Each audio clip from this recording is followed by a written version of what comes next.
Boom. This is a blocker from the Big Ten, the bruising Big Ten. That is a young man named Michael Masunas has committed to the Longhorns, just signed moments ago. Texas adding another player via the portal. We'll talk about him as well as other news and notes that we got from the portal today. I'm Bobby Burton, joined by Jeff Howe. This is On Texas Football, special episode covering a commitment from a young man out of Arizona, Chandler Hamilton. He'll be a fifth-year senior next year for the Longhorns, Michael Masunas. Do us a favor, Jeff, and tell us a little bit more about the young man. I sure can, Bobby. He is from state of Arizona, Hamilton High School out of Chandler, 6'5", 259. Was a redshirted at Michigan State in 2022. Played 9 games as a redshirt freshman. Was on track to be a really big part of their offense in 2024, but he started 4 games and then had season-ending shoulder surgery.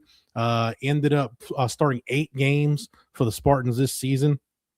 And, Bobby, there was a lot of thought that he was definitely going to be their number 1 tight end if he had come back, was definitely their top blocking option this past season.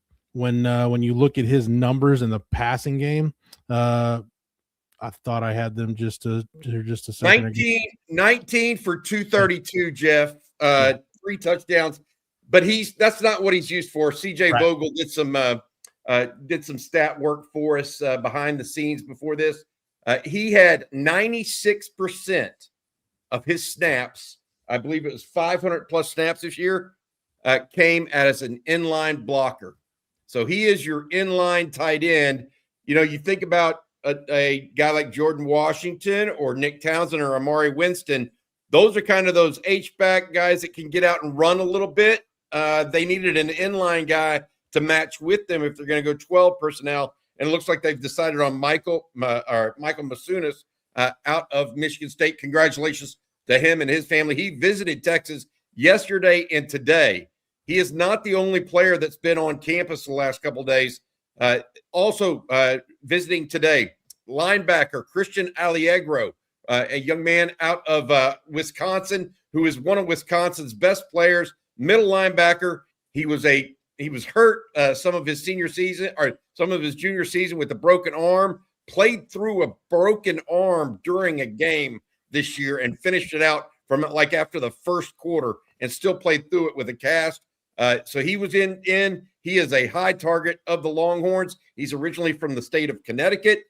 Also in Bo Masco, the cornerback out of Rutgers. Young man is an honorable mention, all Big Ten selection last year. He's on campus currently. He and Alliegro both on campus today for the Longhorns. Texas also expecting potentially Raleek Brown, the running back out of Arizona State, told folks that he's expected, or his agency told folks he's expected at Texas sometime later today. So those are some news and notes that we picked up along the day. There's been some other things that have dropped. Texas expecting a visit from Dante Simpson, a defensive tackle out of Miami on Tuesday. Zion Williamson, young man out of LSU by way of Lufkin High School, another defensive tackle expected on Wednesday. Kenny Ozawalu was on campus from UTSA yesterday and today. Jeff, a lot of news and notes, a lot flying around. It becomes the second positional commitment for the Longhorns. Your thoughts right now, because I think some Longhorn fans are waiting for a bigger boom at some point here. What are you thinking? No doubt. I mean, we all are, right? I mean, I would hope your portal work's not going to consist of specialists and a couple of guys that fill specific roles. But you look at the 2 positional takes they've got so far, Bobby, with Ian Jaffard, the big defensive tackle from Arkansas, 380-pounder, and then with Masunas. Those are fitting. They're not the sexiest takes in the world by any stretch, but they are fitting very specific needs. You need an inline tight end, as you said, with the way your tight end depth chart shakes out right now.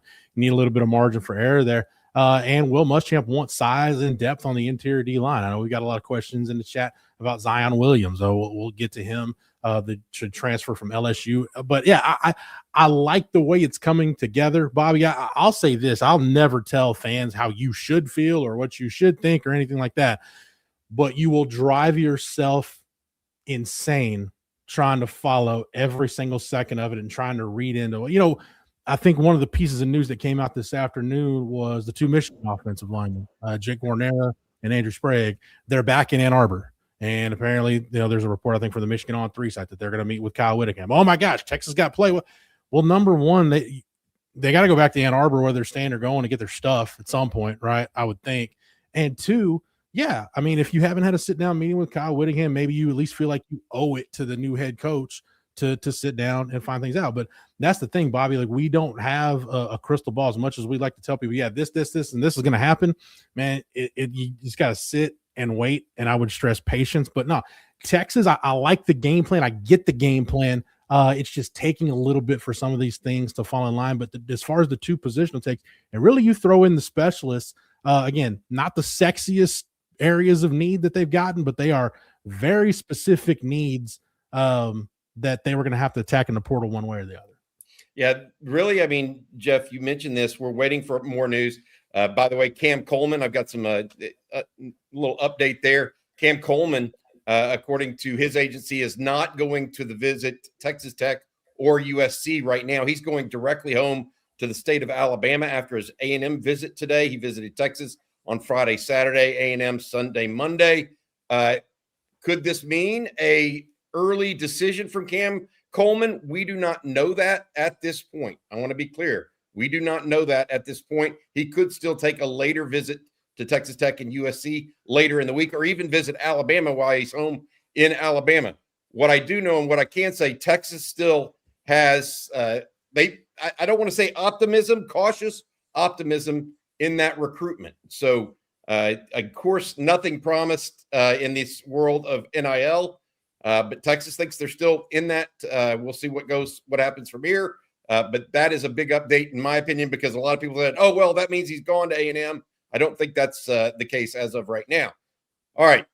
All of this to be said, the one position that we said they needed was offensive line. You mentioned the young men from Michigan.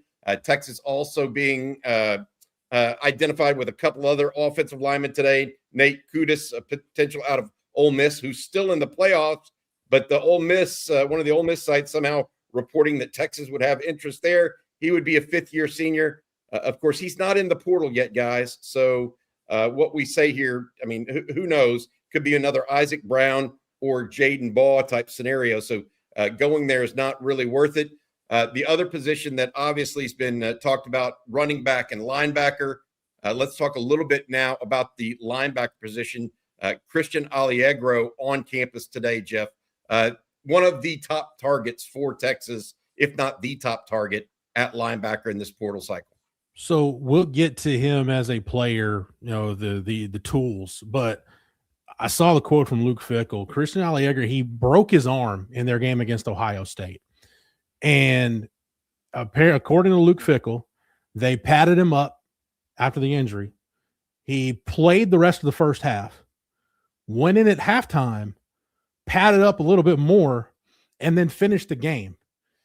This is a Big Ten game against Ohio State. This isn't like you're out there playing touch football. So this kid's tough. He's got a little something about him, but I think this is exactly, Bobby, when you and Jerry and everybody else here on the channel, we talked about, hey, you need to add bodies at linebacker. What's Will Muschamp going to look for? And we talked about guys with longer levers, kind of bigger frame guys. You look at Alliegro at 6'3", 6'4", around 245, 250 pounds, and a productive guy in a Power 4 league and playing for a coach and Luke Fickell that's been really good in his career identifying and recruiting linebackers. This guy fits the bill of exactly what Texas was looking for in the portal. Yeah, good stuff. I think that he's an important visit, as is Bo Masco, the cornerback out of Rutgers that's on campus right now. He came in, I think, mid-afternoon or so to the Longhorns. He has been an honorable mention all Big Ten selection, a 2-year starter for Rutgers, recruited to Rutgers, by the way, by Mark Orfe, the cornerback coach at the University of Texas. Jeff, this is an important recruit for the flexibility of the Texas defense. I think I'm not 100% sure, but I think he may be the number one corner on the board in the portal right now for the Longhorns. What are your thoughts? Yeah, I'll go back to Ali Egro real quick because I saw some people in the chat want to know, well, the Auburn linebacker, did you miss on him? No, I think this is their number one guy. I think Christian Ali Egro was Will Muschamp's number one guy going into the portal, and he's obviously the first linebacker that's on campus taking a visit. As far as Bo Masco goes, yeah, it's an interesting piece, Bobby. I like it for a couple reasons that he's the target number one. Again, similar to these other guys we're talking about. And it's weird. It's all Big Ten guys for the most part. So read into that what you will. Start talking about being tough, being physical, going to that conference to get guys that have proven it in that league. Not a bad thing. But Bo Masco, there's a relationship with Mark Orfe, but he's an honorable mention, all Big Ten guy. So he's been a productive player at the corner position at the Power 4 level in the Big Ten. And we talked about this with some other positions, Bobby, and I don't think it gets mentioned enough with corner. You're going to be pretty young at corner next year. With Manny Muhammad moving on, Jalen Gilbo's moved on. Those two guys played a lot of football games. We'll see what they do with Grayson Littleton. Do they leave him at nickel? Do they slide him out the corner? But you've got Cade Phillips, who started quite a bit towards the tail end of the year, and I thought played really well late in the year. Warren Roberson, I think, showed something in the bowl game, but he and Kobe Black, they just don't have a ton of snaps at corner. So again, I think this is what I like from the portal strategy, and this goes back to Michael Masunas as well. You look at the plan, Bobby, they're not leaving things to chance. If they've got an opportunity to add a veteran with proven power conference production, they're going to go get that guy. And hey, if Kobe Black ends up being your best corner opposite of Cade Phillips, great. If it's Warren Roberson, great. If it's your portal take, great. But you want some competition there at that spot and some experience if you can get it. Yeah, I think a 2-year starter at Rutgers, all Big Ten honorable mention, is going to push for playing time pretty much wherever he goes. Again, originally recruited by Mark Orfe. All right, we're going to go get some questions here in a second because I know you guys want to have a bunch of questions for us. Robert Woodyard, by the way, the other Auburn linebacker, visited Kentucky over the weekend. To my knowledge, he has not committed anywhere. Texas is expected to get a visit at sometime later in the week, and we'll go from there. All right, Jerry Hamilton's going to join us now here momentarily as well. We're going to talk with him about what's going on, and Michael Masunas, the latest commitment. Jerry, while we got you, what is the latest right now? You have looked into Michael Masunas a little bit. What do you think of this take for the Longhorns? Really good inline blocking prospect. Had a fully healthy season last year, which CJ mentioned on ontexasfootball.com. We have a ton of great threads going on over there. But he mentioned that he had some labrum issues in the past, had a fully healthy season last year for the first time in a while. So I think that was big for his career, first of all. But a guy who likes to block. He likes the physicality. He will help the run game as a blocker. And for those, they're kind of wondering, from just my opinion, I think Nick Townsend is fully going to fill the void as a pass catcher of a Jack injuries. And I think Emory Winston has talent as well. We'll see what Jordan Washington, how he continues to develop. But this is a really good, hard working tight end in the run game. And I think Texas needs that badly. Yeah, it's an added piece in the run game that they used Spencer Shannon in that role a lot, but he just doesn't have the kind of size or width, I guess is even the better way to put it, of a guy like Masunas. All right, Jerry, join with us here. We've talked a little bit about Christian Aliegro. We've talked a little bit about Bo Masco, even a little bit about Raleek Brown, the Arizona State running back as well. We'll get to y'all's questions starting now. This one from Foster, really good get for what Texas needs in the tight end room. Thanks for the super chat. Yes, we agree with that as well. Here's one that we're getting a lot of, Jerry and Jeff. We said that Texas was all in this portal cycle. Well, Silver Spurs Sicko wants to know, are we really all in? Here's what I can say, and y'all have your own discussion points, but Texas has brought in 2 starting offensive linemen from Michigan. They brought in the number 1 receiver in the portal. They believe they brought in the number 1 defensive end in the portal. They brought in their top corner prospect today, their top linebacker prospect today. They brought in 3 specialists. They brought in their top over-the-ball run defender already. They brought in an inline blocker already. Okay? They're all in. Now, does that mean they're willing to spend I mean, they're not going to pay guys more than Colin Simmons and Arch Manning. That's just not going to happen. So what is the definition of all in? I don't know, but Texas is getting these guys to campus and trying to work out deals because they are all in for 2026, whether you realize it or not. They're doing everything they possibly can right now to better this team. I think it's indicative of who they brought in for official visits at this point. Now, they've got to close on those guys. Yes. They've got to close on them because money can be equal. Cam Coleman's not going to get outbid for money, I don't think. Let's put it that way. It's going to be about where he wants to go. So you can be all in and still not get the job done all the way. So, Jerry, your thoughts? Yeah, I mean, look, however people define that term, but I agree that B-Bar top flight. We'll get to that question in a second. By the way, I agree that look, I mean, all in, you're all in trying to get the best players you can on your team.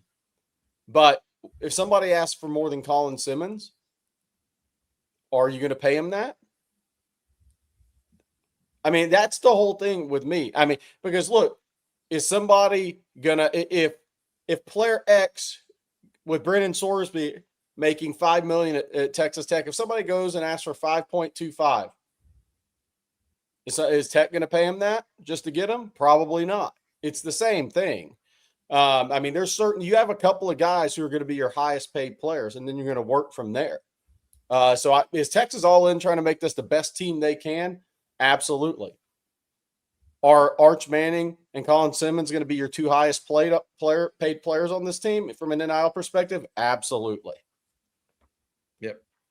Jeff, your thoughts on that this topic?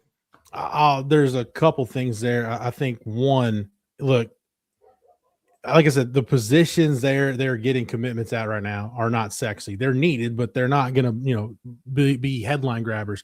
Had Isaac Brown made it to the portal, we'd probably be having a different discussion right now. And I think the tone overall with the approach to the portal would be different. Yeah. Because you'd have, without question, you had a guy that would have been a number one type running back. So I think that's part of it.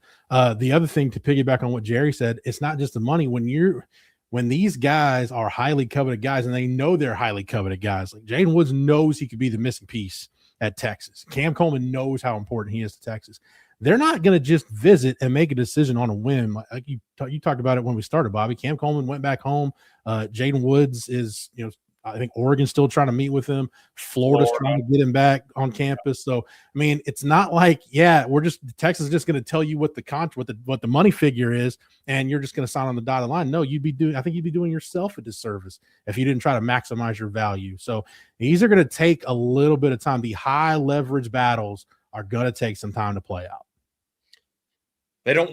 Fans don't want them to. They want results now. And frankly, I mean, I understand that. I would too. That's just part of it. Jerry, you had an update on Zion Williams, the defensive tackle out of Lufkin that spent his freshman season over at LSU. What is the latest on Zion Williams, and has he got Texas in his crosshairs? Yeah, absolutely. He's scheduled to visit Wednesday out of Lufkin High, signed with LSU, a guy that Texas recruited a long time, had him on campus multiple times. Obviously had a really good relationship with Bo Davis, and his girlfriend attends LSU. So he went LSU's way. He jumped in the portal after redshirt year. If Texas does make that move, which I tend to think they are, I kind of reported that the minute he went in the portal, Texas is getting this guy on campus as soon as possible. He'd be a developmental kind of third nose tackle. Ian Griffard, your number one guy, Josiah Sharmer, who Texas is really high on.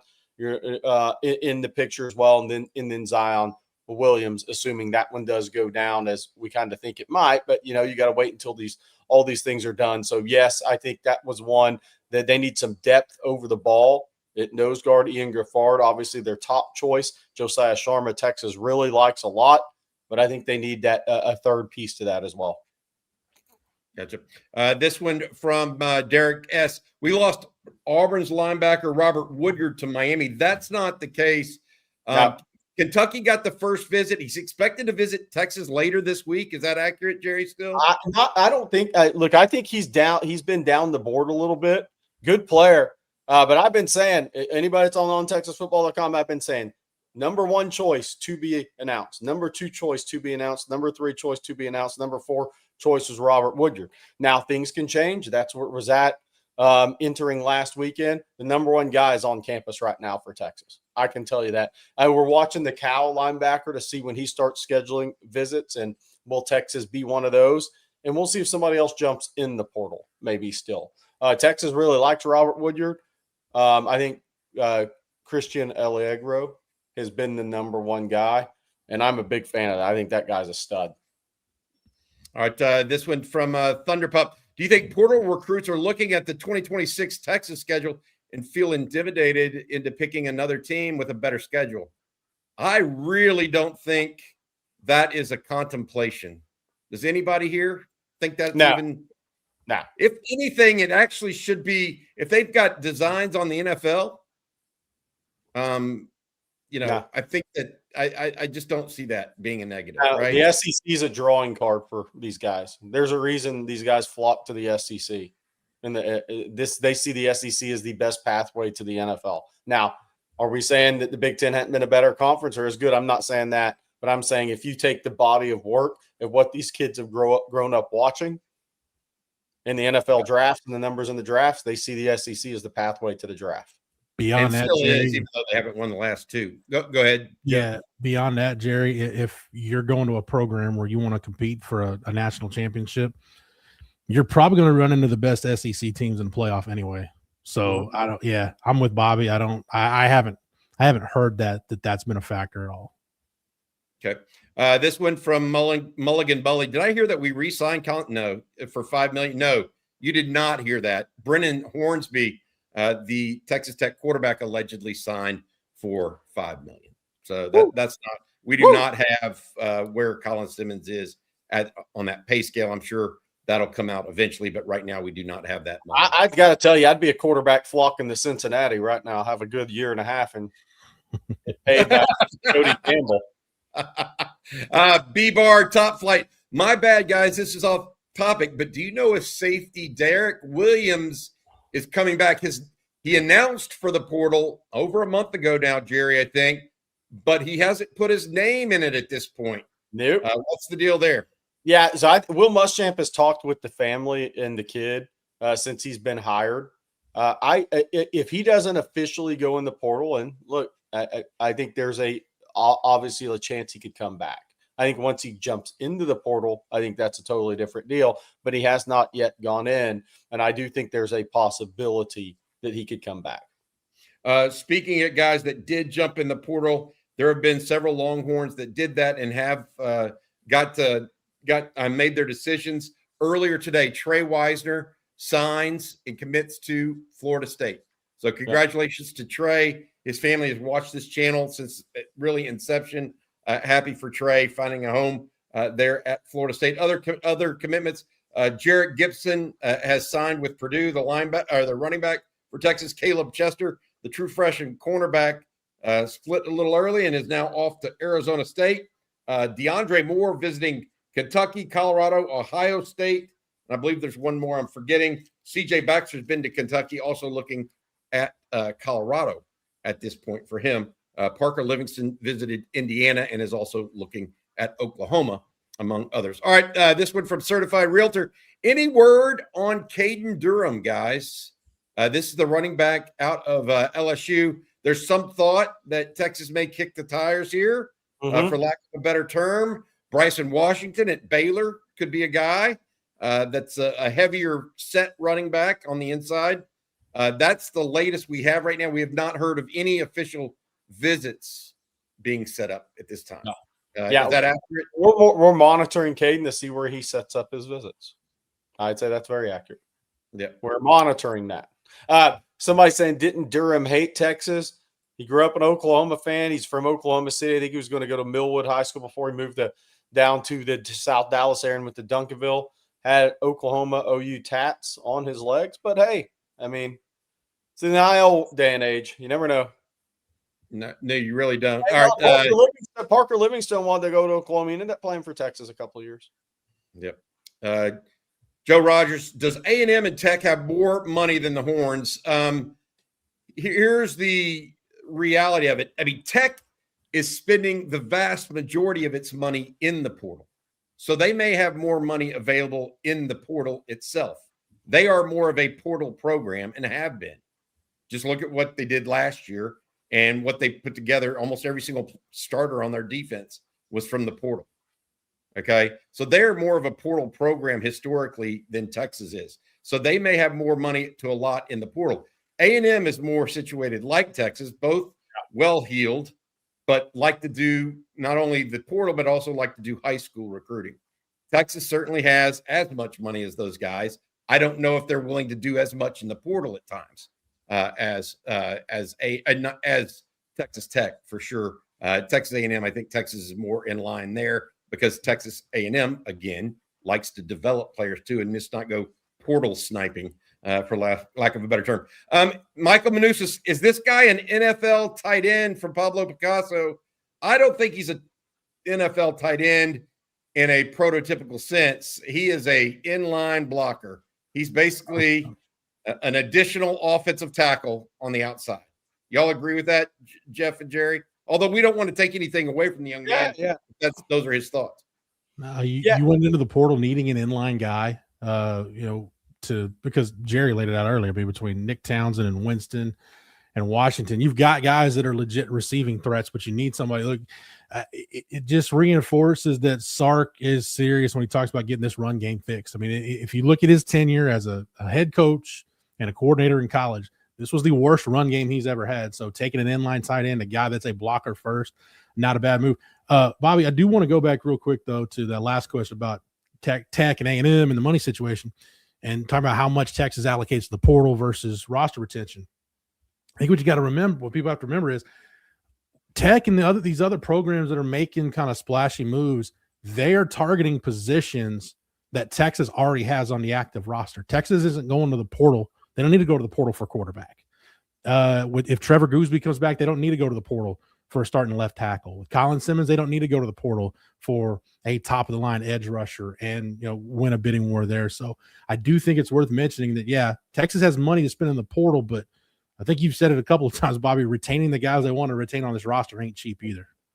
Yep. No, it is not. You can't have 3 potential top 15 picks in the 2027 draft and be flush all across the board. All right, here's Sailor Joe. How much is Texas hanging on to Coleman? Like, how much are they paying him, I guess? There's tons of guys in the portal: Ian Strong, Reed Harris, Darrell Gill Jr., Eugene Wilson, Noah Rogers, J.C. Brown. Are we passing up all this NFL talent? I think that's a fair question. Yeah. I think that they definitely want Coleman and see him as a difference maker. The other guys are certainly really good football players. I'm not taking anything away from them, but there's a top tier, and Cam Coleman is it. Yeah. Y'all agree with that?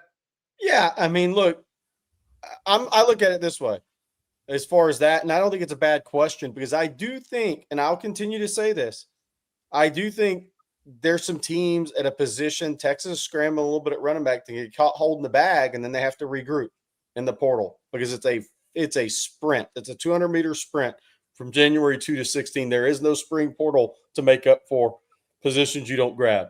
But I will say this, and I'm not saying it's not a bad thought. I think Emmett Mosley is likely an NFL player. I think Ryan Wingo will be in the NFL. I think he's got to catch the ball more consistently, but will play in the NFL. I think Texas has a couple of young receivers. Let's see where they go. So if you look at what Texas has right now, does you have a couple, 3 guys that are probably going to play in the NFL? What does Cam Coleman do to make all those guys better and your offense better? So I do think this is where I'd say Texas is all in. I think Texas is all in on Cam Coleman. They still got to get it done. But I think that's kind of where things stand. But I don't think Texas is here saying, that's our only guy and there's no plan B. But to your point, Sailor Joe, I think this is one of the things about having one portal window now. This literally is like NFL or NBA free agency. You can look up in a month and say, oof, we got an issue at one position now. Yeah, Absolutely, especially with injuries, the potential for that, other things that could go on. All right, the next question here, Derek S3383, is Clark re-signed? If I'm his agent, I'm asking for more money with RB misses. Well, I think that Clark would probably be told the same thing that others would be told if he asked for more money. That it doesn't, the world doesn't work like that. I want a raise. Okay, I'm glad you want a raise. You know, you started one game this season, and I think that is the reality of it. Not saying that Christian Clark can't be a good player or anything like that, but just because you fall on misfortune, you go in and ask your boss for a raise. It doesn't work that way.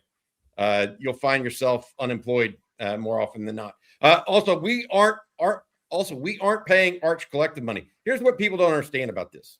Okay, Texas is on the hook for all of it, right? They're going above the cap through NIL, and outside of a deal with Warby Parker or what Red Bull and stuff like that, Texas is on the hook because it comes out of the full NIL bucket, not just the rev share bucket. So the reality that Texas isn't on the hook for almost all of Arch's NIL is inaccurate. You know, did he take a cut? Yes, off of the rev share, but not necessarily off of total NIL.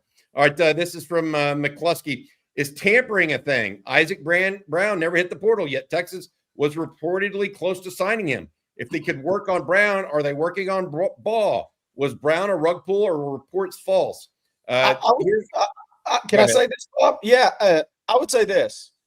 Is tampering a thing? It depends on what you think is called tampering. You know, I don't think people are talking to players. Nope. So how do you define that? Some people could define it different ways. If agents call colleges or collectives beforehand saying, hey, my guy might be available here, I have 3 players that might be available, I'm not sure that's tampering. If a school calls an agent, says, hey, are any of your players, is this player going to be available? We would love it if he went in the portal. Is that tampering? I don't know, Bobby. What's the definition of that? But I don't think these colleges are talking to the players before they go, because they don't have to anymore. No, you can't. You're talking to agents, and agents can talk for anybody at any time, anywhere. Now you have to be able to trust that agent, which is one of the reasons things that have come up in this category. I don't think Brown was a rug pull. I think that Louisville decided to up the ante after they had given his best in final. They had given their best in final. He said he's going in the portal. 48 hours, their best in final got raised. And then he could never actually go get the offer from Texas because he never actually entered the portal officially. Louisville didn't enter. So that's what happened, McCluskey.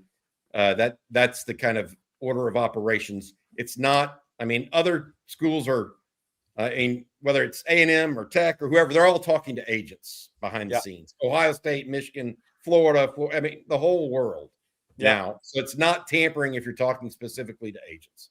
That's how it's working these days, like it or not. Jerry, any Georgia defensive players in the portal Muschamp is trying to get? I don't think he's going there. What are your thoughts there, Jerry? No, I don't think he's going there. I don't think he's going to work like that. That's one of his best buds, him and Bobo and Kirby. So, no, I don't think so. I think, look, if a couple of guys entered on their own and weren't expected and they're really good players, then I don't think Will Muschamp's going to say, nah, I can't do that to my guys if they jump in the portal. But is he trying to? No. Yeah, I think that's a little bit different. All right, this one from Jacko. Thank you very much, Jacko. It's all about money right now. I should give a big super chat. Thank you. It will change in the next couple of years.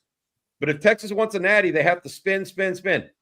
Here's what people don't understand. Texas is doing this. People don't.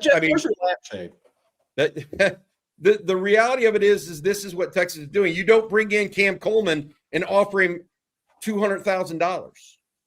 You don't do that with Jaden Woods. You don't do that with Christian Allegro or Bo Masco or the 2 Michigan offensive line, or Edwin Joseph, the safety out of Florida State. You don't bring the guys in and say, oh, well, by the way, we just want to pay you, league men, or even a good rate. We're trying to pay you high scale rate. Okay. So it is in large part about it. Although I will say, I'm not sure that's what it's going to come down to for Cam Coleman. Not the highest number at the end of the day. I think he wants a place where he can feel like he'll be developed, and in an offense he feels comfortable in, and a quarterback he is confident in. And I will repeat what I said earlier. I think Texas remains in a good position. I'm not saying they're going to sign him or anything like that, so don't take my words out of that. But something that to be considered. Bobby, real quick, I'll back you up on the Cam Coleman thing. It's not about money, because if he plays his cards right, 17, 18 months from now, his rookie signing bonus, whatever he gets from school X in terms of his rev share NIL in his portal cycle, will be a drop in the bucket compared to what that rookie signing bonus could be. He ends as a top 15 pick, it's over.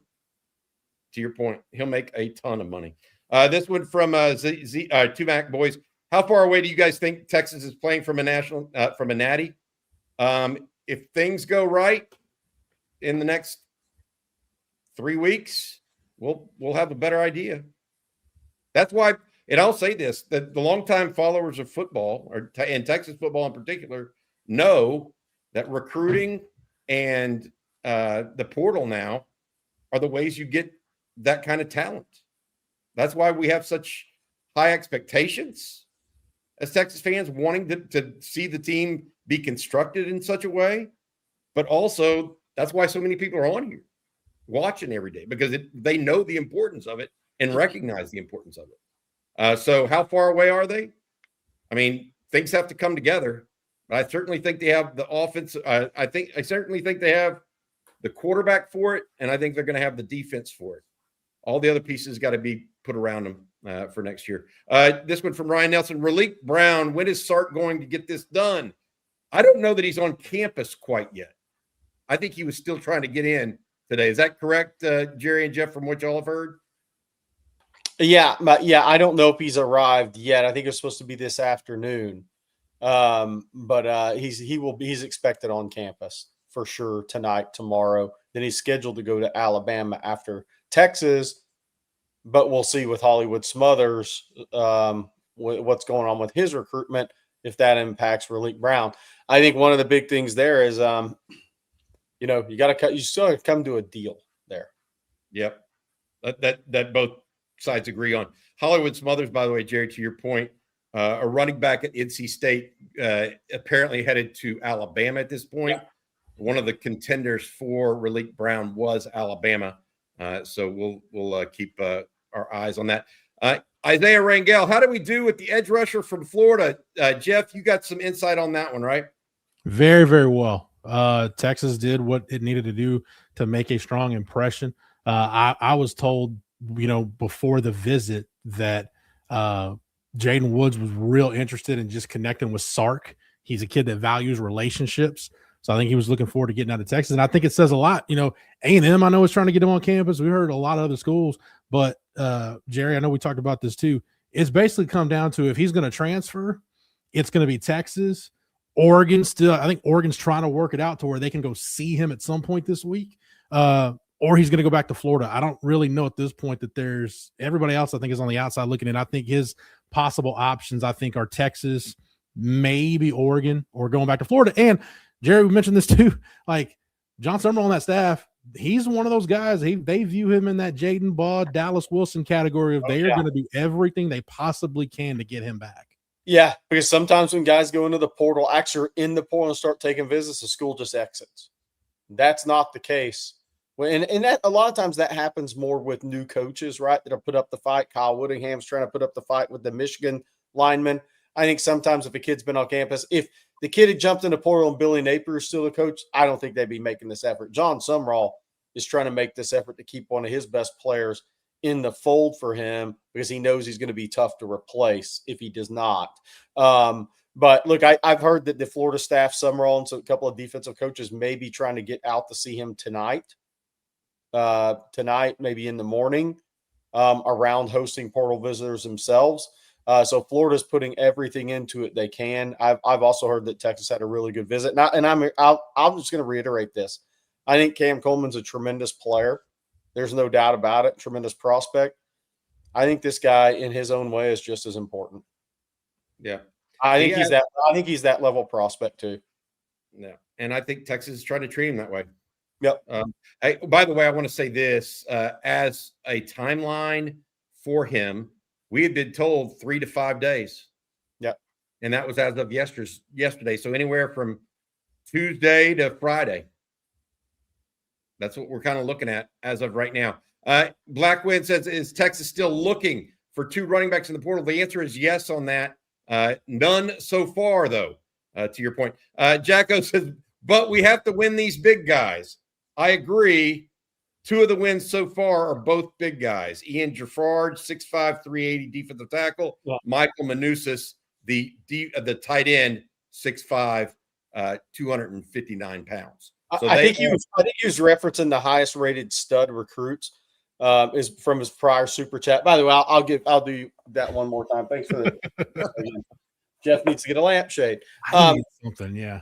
I will say this. I want to say this about having a very high NIL roster.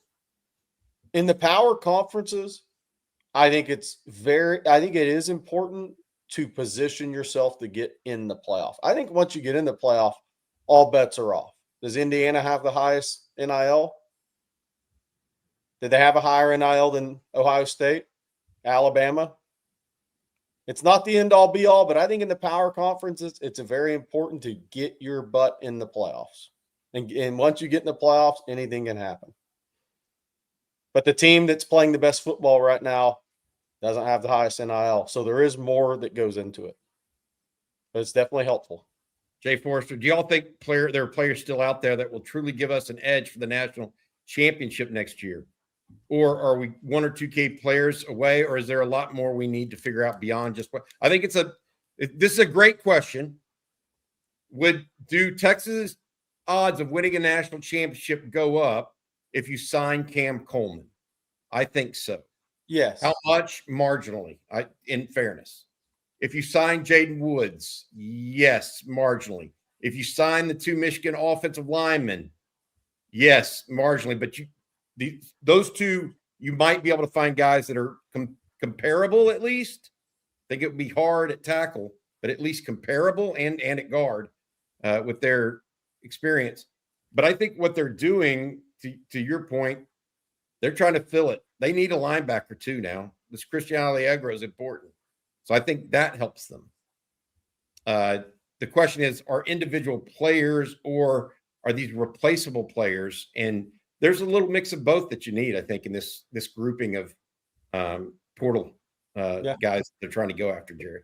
Yeah, no doubt. I just want to say something else too, why I think it's more than just your talent. If you load up with talented players and you finish 130th in the country in penalties next year, you're not winning a title either. So there's more that's my whole point. There's more that goes into it. If you can sign all the players you want, if you finish 130th in penalties next year, you aren't winning the title. Yeah. If schools can talk to agents, I'm sorry, Jeff, go ahead, buddy. No, because we got the super chat a minute ago. Hey, how close is Texas to winning a national championship? To Jerry's point, you were one of maybe the most penalized team in the Power 4. Your offensive line took forever. And really when you found that combination that ended up kind of working for you a little bit, you found it by accident because of injuries and guys coming in and out of the lineup. You had no running game to speak of.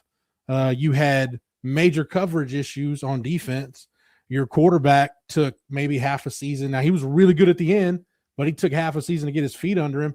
All of that, and you were still right in the thick of it in November. So, yeah, it's not like we're talking about Texas being light years away from being back in the playoff. And Jerry mentioned the playoff. Man, I don't care if it's through winning the conference championship or, you're the last at-large team. Miami's proving it right now. Ohio State did last year. Just get yourself in the tournament and give yourself a chance. Yeah, fair enough. All right, this one from McCluskey. If schools can talk to agents, should we expect an influx of portal surprise entries perhaps with no non-contact tags toward the January 16th deadline. Anything's possible. It's possible, but I don't know what to expect. I think that's about the fairest statement I can make, because this is a new world order. It's the first time we've only had one portal. It's the first time where portal is like priority one for just about, it's priority one right now for a lot of teams. And so McCluskey, I can't answer that. I wish I could. I can tell you this, the portal entries today have slowed down. That doesn't mean really good players aren't going in, but the numbers have definitely, as you'd expect, dropped off drastically from the first couple of days, 3 days. So what does that mean? I still think you can see a few guys go in, maybe unexpectedly to that guy's question. I don't think it's going to be a lot, though. I mean, I think some will? Yeah, remember, there's still 4 teams playing in the playoffs, too. So what's going to happen after their seasons? What's going to happen if there's coaching changes off those teams, a coordinator or position coaches? So there's a little bit that can still happen for sure. I don't think it's going to be big in numbers, though. But it'll be really good players, I think, if they jump in. Talking about what you just mentioned, Indiana has the oldest team in college football. Signetti likes them seasoned. Very much so. Very much so. Less mental errors when that happens, guys.